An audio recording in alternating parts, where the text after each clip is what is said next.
So what we do is we fall into the trap of, in the area that we lack, we start imitating the area that we're lacking. One thing that I know that I lack in is some like aesthetic creativity. Like my brain will work and roll and come up with ideas and things like that. But like I have a really hard time of putting like what's in here on paper and making it look aesthetic. So what I have to do is surround myself with people who are. Yeah. Right. And so that's what we're going to talk about. I'm Rhett. And I'm Brandon. And we're the house dads. Because we're dads who sell houses. But we're also husbands, business owners, sports freaks, Christians, friends, marketing nerds, TV show bingers, and so many more things. Like so many of you, we're just trying to do it all. And we're trying to do it well. And that's what we're here to talk about. What's up, everybody? Welcome to episode 9 of House Dads. The topic of today, we're almost in double digits, man. I know, it's pretty impressive. 9. We need to do a party. We're going to do a 10 episode anniversary. We made it. We made it to 10. Oh, the topic today is imposter syndrome. You hear it all the time, especially in our field, in the social media world. Right. What is it? Why do we struggle with it? How do we not struggle with it? All of that stuff. But Brandon's excited to talk about it. For sure. I'm hyped about it. Now, but before we begin, look at the Joe Burrow shirt. If you're watching us, which you can check us out on YouTube, or did you know on Spotify now that you can actually see us there? Look, if you're driving, though, keep your eyes on the road, do that. All that kind of deal. But my guy's got the Shout out Joe Burrow. I saw a video the other day, and it was like Joe Burrow saying, I'm more of a cat guy when someone asked about dogs. And then they cut to a different clip of somebody letting their dog outside, just locking the door, saying, whatever Joe is, I am it. That's it, dude. I'm all about Joe. Shout out Joe Burrow. I'm so proud of him because he's claiming LSU, too, and not Ohio State. Such a big deal. Good. Maybe next episode I'll wear my Joe Burrow shirt. Let's do it. Maybe we can get Joe Burrow on the show. Let's do it, too. Yeah, I'm okay with that. He's not a dad. And I don't think he knows much about real estate. Yeah, he might not be the best. Yeah, we'll see. Anyway, but I really am excited about this episode. You may have heard of imposter syndrome before, or you're like, what in the world is that? But I think it's going to apply to you no matter what. But before we begin, quick story. So I went to preview a house the other day. Okay. And a friend of mine who lives in Prairieville, and it's an old friend from high school. And he's like, man, I'm just getting off of work. He was stuck in traffic, and he said, just go ahead and start looking around the house. You can go around to the backyard, and I'll be there in a few minutes. I'm like, all right, cool. So get out, start looking around, and walked around one side of his house, and on the fence it said, "Beware of dog." I'm like, I'm good. Nope. I'm not. Pass. Yeah, I'm much like Joe Burrow, cat guy, not a dog guy. Actually, just not messing with it at all. Yeah. All right. So I go and sit back in the car. Kevin pulls up, and he's like, bro, what you doing? I told you go walk around. Yeah. And I was like, you don't remember that you have a big dog? You have a dog, and it says beware. Exactly. And so he's like, oh, no, man. That was actually from the previous owner. They had a dog. I have no animals. And so I just like that there for the security. And so, it reminded me, and I heard another pastor say this before, but he said basically what he was doing was projecting something that he didn't actually possess. That's what imposter syndrome is all about, is that we project an image of something that we really aren't. Yeah. A lot of times we project a sense of security about an area of our life or who we are, and it's not actually something that we feel.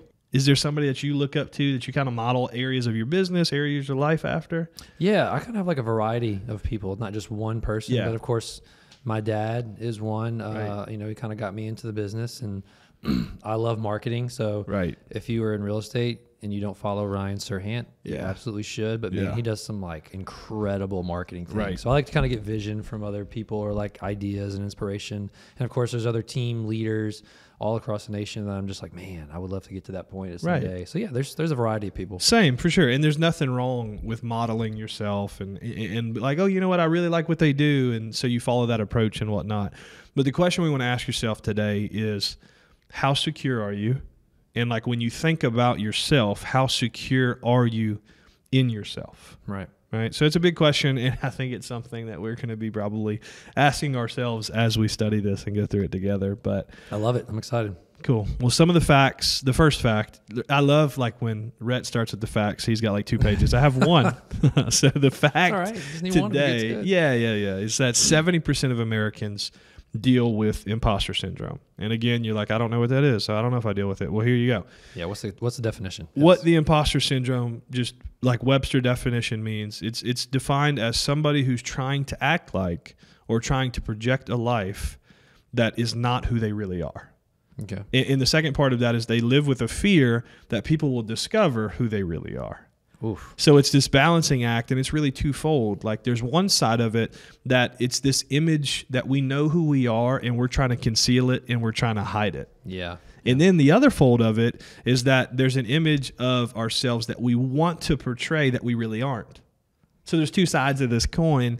And so we do it in our relationships with our spouses, our significant others, with our children, and especially in our businesses. Yeah. And I'd imagine it's even more amplified now with like social media being a thing 100%. of like our lives are just on display. Right. I'm sure imposter syndrome was a thing Right. before it, but now we're just like, now we have even more of a reason to do it. Exactly. Everyone's looking at us. So Yeah. we got to give them what they want. Yeah, and it's hard because, we've all heard like the fake it till you make it Yeah. kind of deal. And there's like some times and some seasons where it's like, hey, it's your first real estate transaction. It's your first time bringing your child home from the hospital. I don't know what I'm doing. So you're kind of faking it until you make it. But it's not really these moments that you do that, but it's when you start to have a lifestyle of being somebody that you're not. Yeah.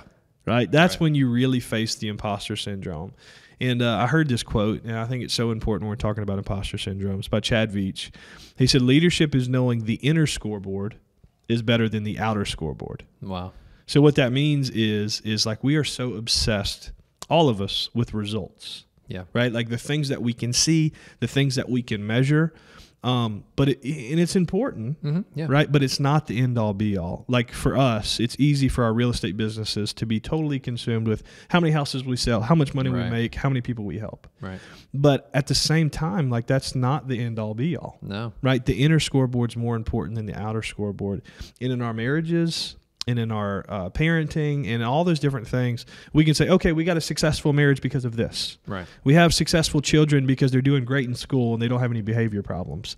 But it's like, man, those measurables and those results, like that's not the end all be all because No. not everybody's on the same playing field. Not everybody's the same. Right. The inner scoreboard is so much more important than the outer scoreboard. Yeah, man. I mean, it's tempting because of course we want to, especially in like a competitive occupation, 100%. you want to make sure you look like you know what you're doing. Exactly. So it's tempting. So, but yes, the inner scoreboard. I mean, nobody sees that. Right. Right. Right. Yeah. So- And so the inner scoreboard is like, how do you actually define that? Right. Yeah. What is Right. the inner scoreboard? But I think it's just like, and we're going to talk a little bit more about it, but it's just about being authentic and being true to yourself. That inner scoreboard is like, hey, this is who I am, and I'm going to be the best at it that I can possibly be, and I'm not trying to be somebody else that I'm not. Yeah. And like you said earlier, that social media made this so much harder because we look at somebody else's lives and we're like, oh, I want to be like that. Yeah. And we start to covet. It's not bad to admire, but Yeah. when we start to covet, that's a different thing. And, the Lord said it about Samuel. He said, don't consider his height or his appearance. Right. He's like, I shafted him in that degree. Seriously. He's like, I've rejected him in that area. But the Lord doesn't look at people or look at things like people does. He looks at the heart as opposed to people looking at the outward appearance. And man, that's a big deal for us, especially as realtors. Like when you think about, but in any area of your life, we always are kind of obsessing with like how we look, how we dress, all these different things. And it's important. I want to dress nice. Yeah. I want to look good. Right. But that can't be the end all be all. It Yeah. can't be what we obsess over. And that's why we try impersonating other people. That's why we are diagnosed with this imposter syndrome, because we look at somebody like Rhett and we're like, my gosh, I wish I was as handsome as he is. Sheesh, whatever. And it's funny you say that because like Right. we took photos before this. We took some branding shot photos. Golly. And we're two guys, right? But at the end of the day, we're still on the street. The wind was blowing. We're fixing our hair. It was beautiful. We're like, we want to make sure our hair looks good. Special make sure moment. Our postures were good. So like even I would say we're pretty secure people, but we Right. still have this like inkling inside of us like, well, I gotta make sure it Looks good. looks good for Exactly. everybody else to see it. Exactly. Yeah, we do have that inside of us. And so there's a healthy level of wanting to be the best that you can be. But I think it's all about being the best that you can be and not trying to be somebody else. Yeah. Because diversity is beautiful, man. Yeah, absolutely. And when we look at something that somebody else has that we don't, maybe it was just intended to be that way, right? Like maybe they need to have that and we don't. And so what we do is we fall into the trap of, in the area that we lack, we start imitating the area that we're lacking, right? Wow. So we look Yeah. at like, okay, one thing that I know that I lack in is some like aesthetic creativity. Like my brain will work and roll and come up with ideas and things like that. But like I have a really hard time of putting like what's in here on paper and making it look aesthetic. I can vocalize it. Yeah. I can't write it. I'm not a good writer.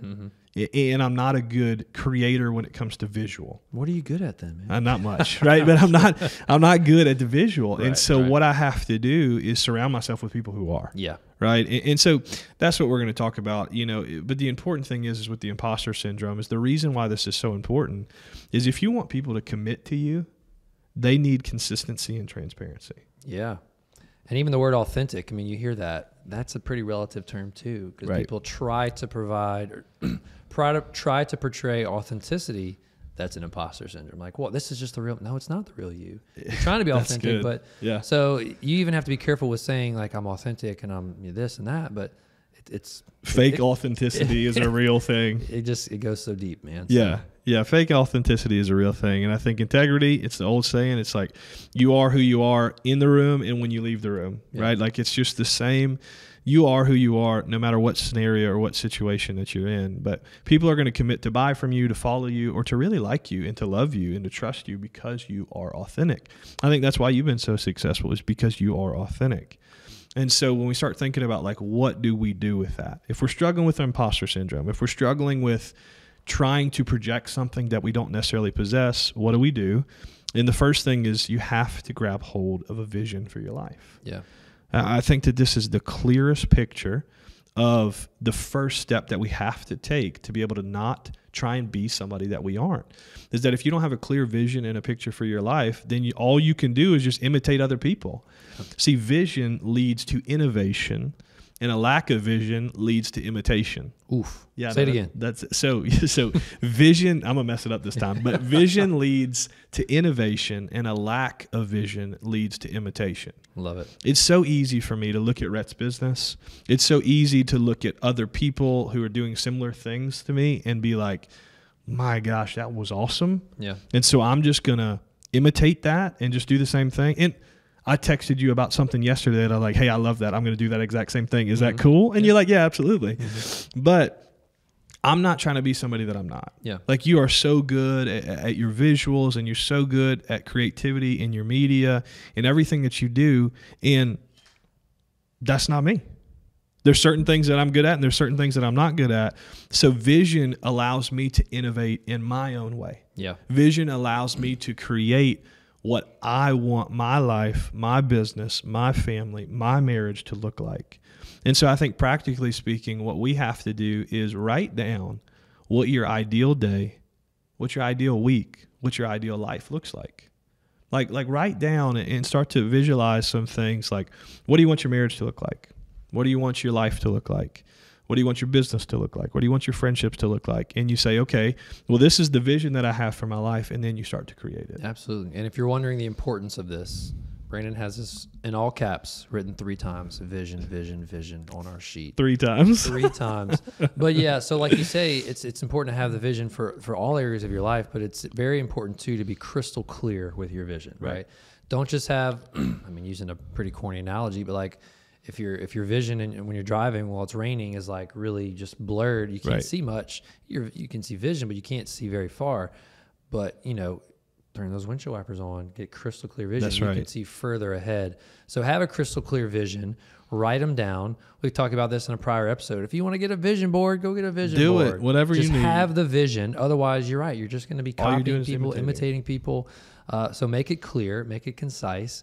They say like too, what's the SMART goal? It's like specific, measurable, actionable, realistic, and time sensitive. Yeah. So that's going into goals and vision, but it's vision, the same. Yeah, same thing. So make it crystal clear, and it'll. It's the same. And I think it's so easy for us to have vision and goals for businesses, or like if you're a business owner, if you're a manager, it's so easy for us to have a goal. for production. It's so easy for us to have a goal that we can put a number to. But I encourage you to put some vision and to put some goals for your marriage, for your relationship, for your children.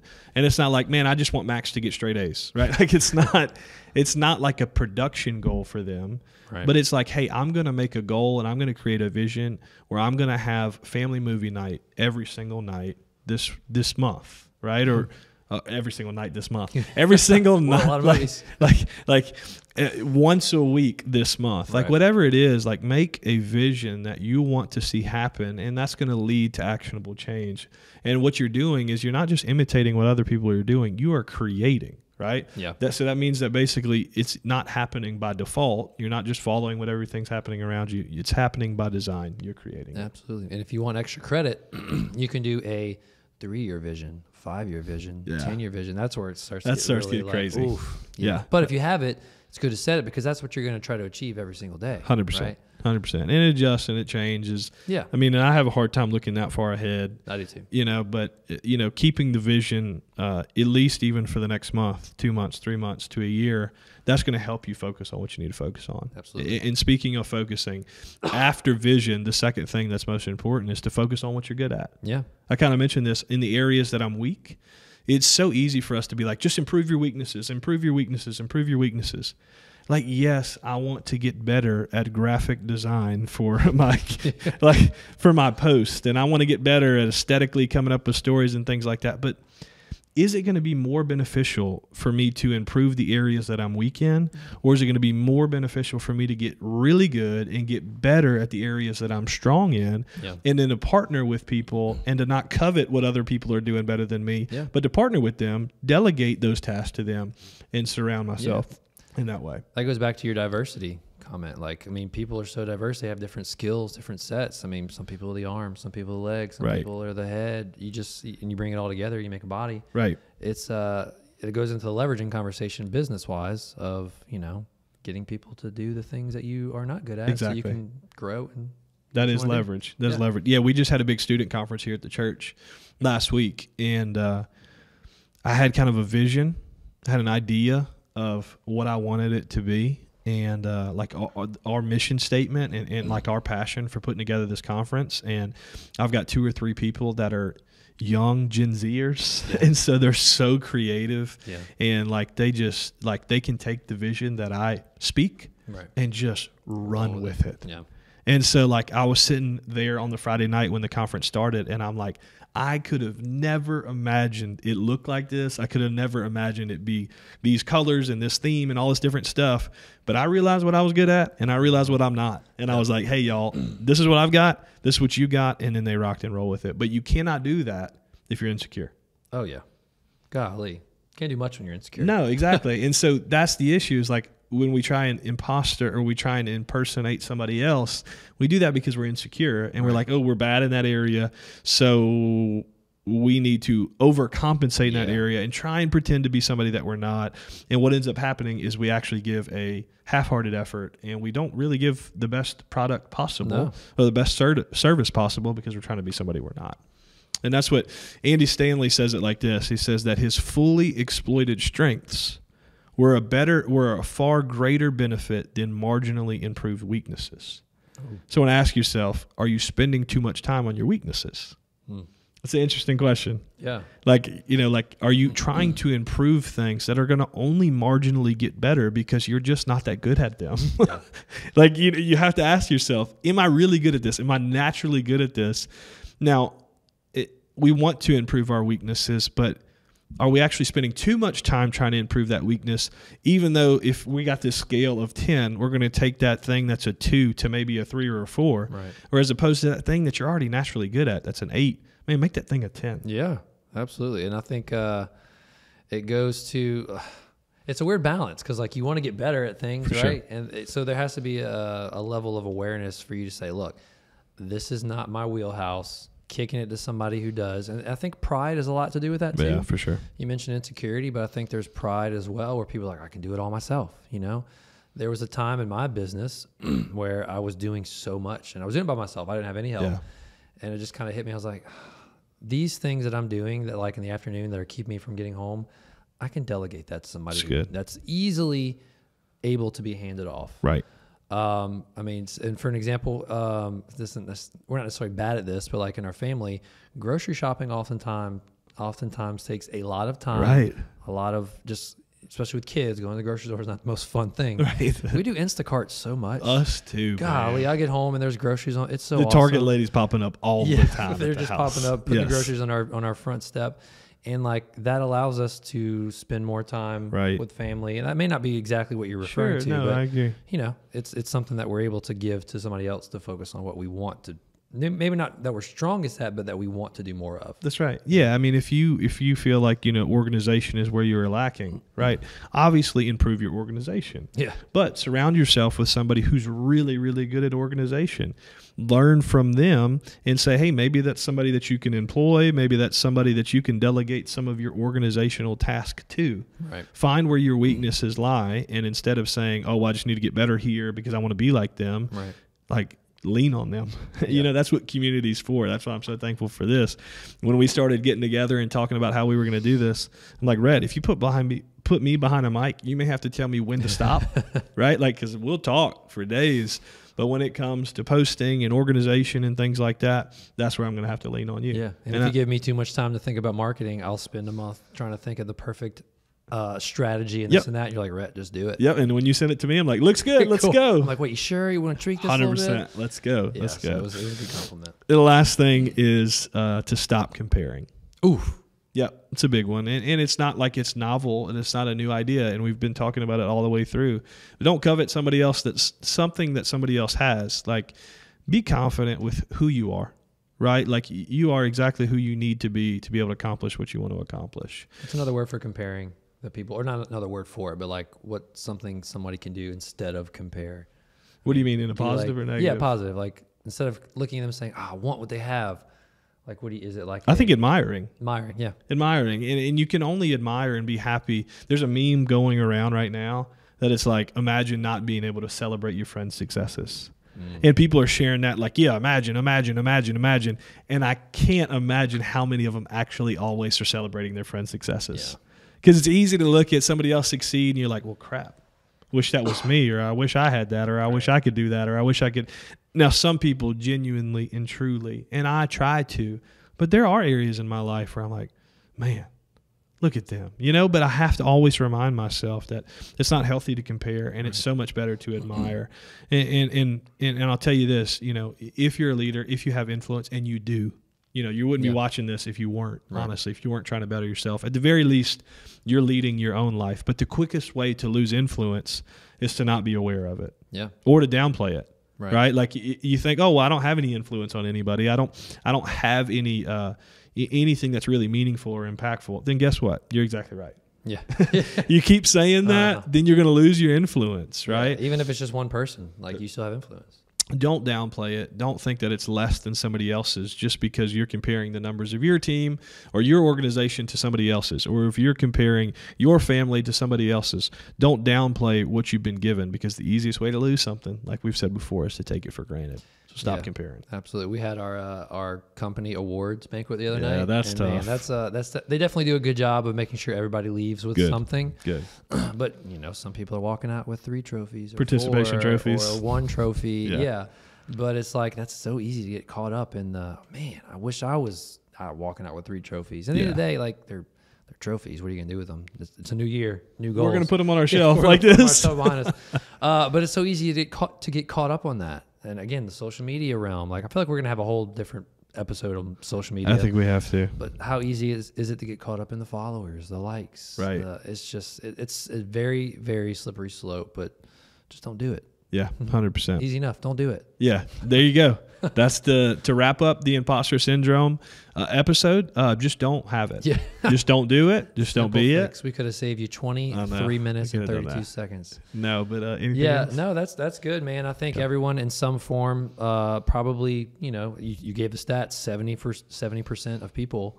That's a big, that's a big amount. Yeah, so for sure. We encourage you not to have that mindset. Use these actionable steps that Brandon kind of laid out to kind of counteract that. You're awesome. You don't have to be the same as everybody else. We don't want you to be the same as everybody else. Diversity is great. So we hope you enjoyed it. Give us some feedback or maybe some stories that you have about how maybe you still have it or you're dealing with it, how you're dealing with it, what helps you. And we'd love to try to create a community of people who, go through this kind of stuff together. Hope you're watching on YouTube. Yes. To see the Joe Burrow shirt. Check us out. Peep us out on Spotify, Apple Podcasts, and give us the thumbs up, the comments, all that stuff. Share it with somebody. All this stuff that we have to say to get people to interact with us, Yeah. But either way, thank you so much for listening. We're excited for next topic. We don't even know what it is yet, but we're excited about it. We'll figure it out. And we'll see you then. See you then.